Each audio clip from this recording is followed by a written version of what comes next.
Hi, I'm Bill Link, and I want to show you two of the most useful cuts you can make with your table saw. They're called a rip cut and a cross cut.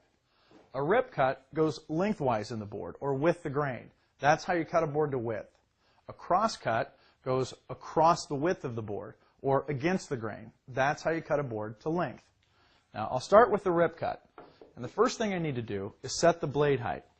So I'll raise the guard out of the way and position the board next to the blade. Then I just want to raise the blade until the gullets, that's those little gaps in between the teeth, are just above the top of the board.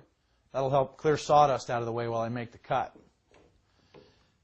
Then I'll position the rip fence by just sliding it over to the dimension that I want, 4 inches in this case, and then lock it down.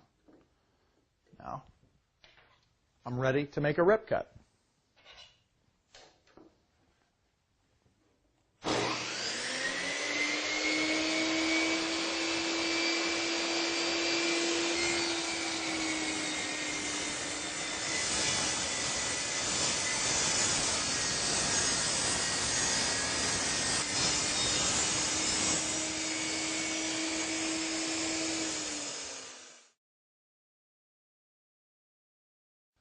To make a cross cut, I'm going to use the miter gauge. So I've stored the fence out of the way.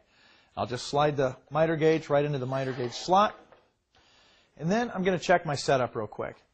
I'm going to make sure that the blade height is still good. Those gullets are just above the top of the board. That looks great. Then I'll position the workpiece. I've marked where I want it cut. So I'll slide that up to the blade. And what I'm looking for here is to make sure that the blade is on the waist side of that line. So you're cutting right up to the line. If I cut on the line or on the other side of it, then it's going to wind up being too short. All right, so that looks great, and I'm ready to make this cut.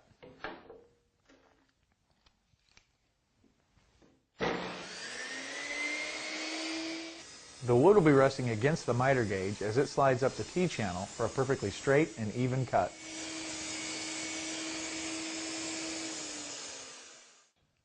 So that's all there is to making rip cuts and cross cuts on your table saw. I'm Bill Link. Thanks for watching, and I'll see you next time.